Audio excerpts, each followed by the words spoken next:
Hello, Aubrey. How's it going?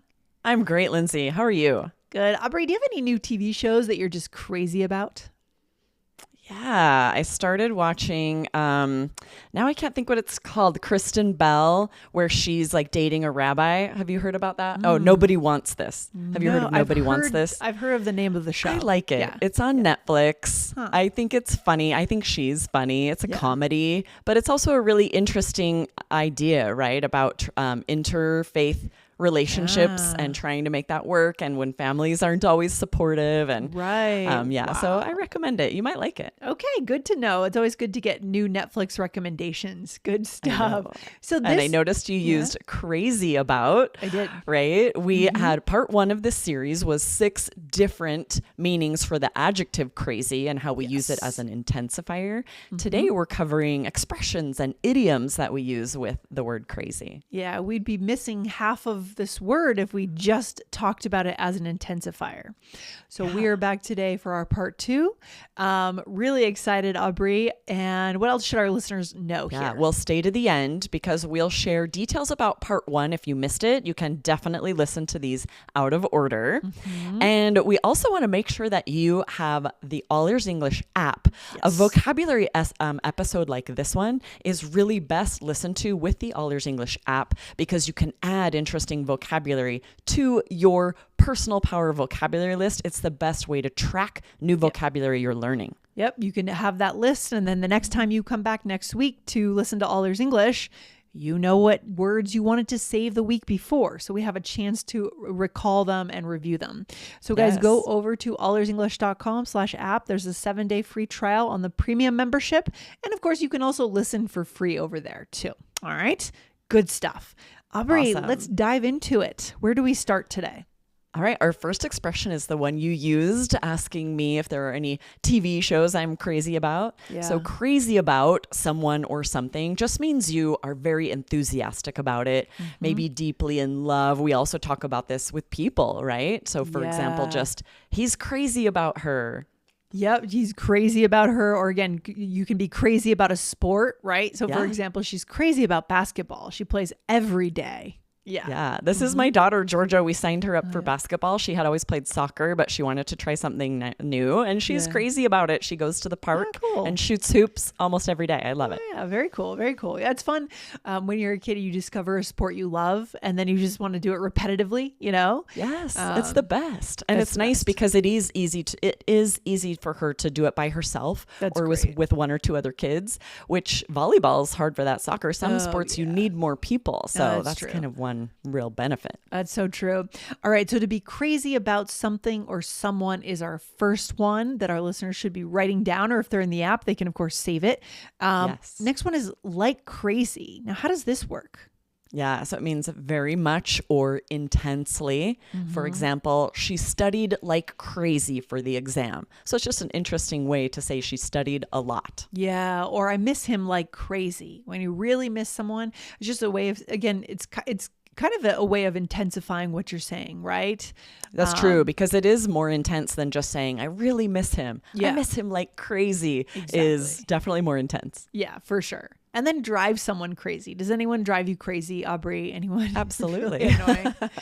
But what's interesting, this has 2 meanings. It first means to make someone very annoyed, right? That noise is driving me crazy, or a person might be driving you crazy. But it also has another meaning, right, Lindsay? Yeah. So to be attractive. So for example, his smile drives me crazy. Like it just attracts you. Right? Yeah. So it's really weird that these 2 very opposite meanings are for the exact same expression. That's a good point. That something can really be annoying or that you really like it. Yeah, we have to either way you could say it drives you crazy. You got to really check the context there, guys. Pay close attention. Listen really closely when this word comes out, right? All right. And our next one here is go crazy, which means to become excited. We often hear this for sports, right? The fans went crazy when the Dodgers won the World Series, for example. Yes. Yep. Just to maybe you stand up and you scream and you're so happy and you celebrate. It's that kind of thing. right? Yes. And you know, the other way I hear this a lot is if someone is maybe being a little too excited about something, like maybe someone beats you at a game and they're celebrating, you could be like, okay, let's not go crazy. Yeah, It's kind of a way of saying like, you don't need to be so excited. Yeah, I love that. And then taking crazy pills. This is to be confused or to be surprised. I feel like I'm taking crazy pills, right? Maybe you're misunderstanding something or...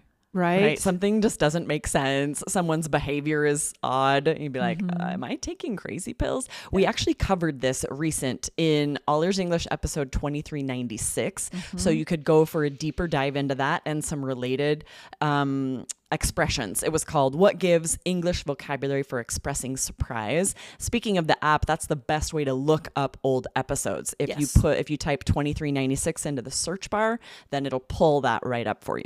Love that. Good stuff. Okay, Aubrey, let's put this all into a role play. We love our listeners love role plays, so let's do it.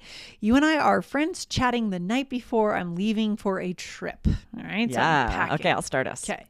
Have fun on your trip. I'm sure it will go well. You've been planning like crazy all month. It's true. I just want everything to be perfect. Did you hear about the new boarding policy? I bet that is going to drive you crazy. Probably. It's just a free-for-all now, right? Yeah. So as soon as they announce boarding, everyone's going to go crazy and rush the gate. I just can't wait to get there.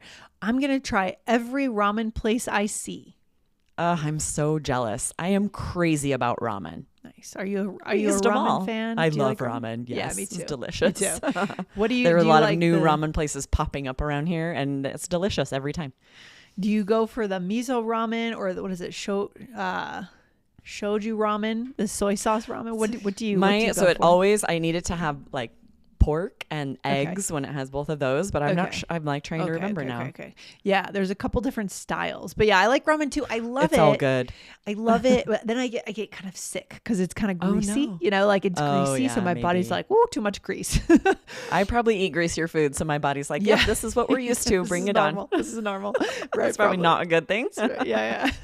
But anyways, all right. So we used all four here. Yeah. The first one, I said, you've been planning like crazy. So that just means very intensely. You've been planning a lot. This is not one of those trips where you're super spontaneous the whole time. You've been putting in the planning. Exactly. And then you're asking me, did you hear about the new boarding policy? And what do you mean by boarding policy? Okay, so this is interesting because we fly most often with Southwest Airlines. Okay. And they recently changed their boarding policy. So this is when you board a plane, when you first get on a plane. Okay. For the longest time, it was a free-for-all like this. Yeah. And they've now just changed it to where they call like group 1, group 2, group 3, whatever. So that's like the boarding policy, however that works. And every airline is different, right? That's true. How you line up and if it's assigned or not. Yeah. Southwest used to be the one where you could choose your seats, but they changed that now. Yeah. Right. Yeah. Exactly. Yeah. So everyone was talking about it when that happened because a lot of people we know who travel a lot for work fly Southwest. Yeah, that's true. But I don't mind that they're going back because that's kind of the traditional way to do it. It's the way most airlines do it, right? They have a boarding group. Like you're in group 4 and then you have a seat. Yeah. Right. So that makes the most sense, really. Yeah, it makes the most sense. Yeah, totally. And then you said, I bet that's going to drive you crazy. The fact that they've changed the policy, right? Is what you're meaning about. Like annoy. This is going to irritate you just because when it's different than what you're used to, then it would be annoying maybe. Yeah, for sure. Because then you have to think like, did you make the right choice of the seat and could I get something better? And then everyone's in the aisles and it's like, oh no. Right, exactly. Just sit down. Sit down. Or when they're all like hovering right by the gate. Yeah. You're like, can we sit until it's our time? Like, I'm not a big Southwest person. So yeah, I'm not used to that so much. Anyways, all right, coming back to the role play. Go ahead, Aubrey. Okay, so then I said, as soon as they announce boarding, everyone's going to go crazy and rush the gate. Yeah. So that would be similar to at a sporting event, right? A lot of energy and excitement, people like hurrying to get to the gate first. Perfect. And then I said, I'm going to have ramen. And then you said, I'm so jealous. I'm crazy about ramen, meaning you love or enthusiastic about ramen, right? Yes. And we use this to exaggerate. Right? Oh, yeah. Even if we just really like something, we'll say crazy about it, right? Food, a movie, a book. Oh, I'm crazy about it. Yeah, really good stuff. So Aubrey, what is the part 1 of this series then? Where should we go to get part 1? Scroll up. It was called Crazy Good or Crazy Bad. You can definitely listen to these out of order. Okay. But this was more about crazy as an intensifier. Oh, it was 2524. We changed the title. It was How Crazy Adds Color to Your English. Oh, that was a better title because it really does add color to what you're saying. Yeah, I like that title. It's a good one.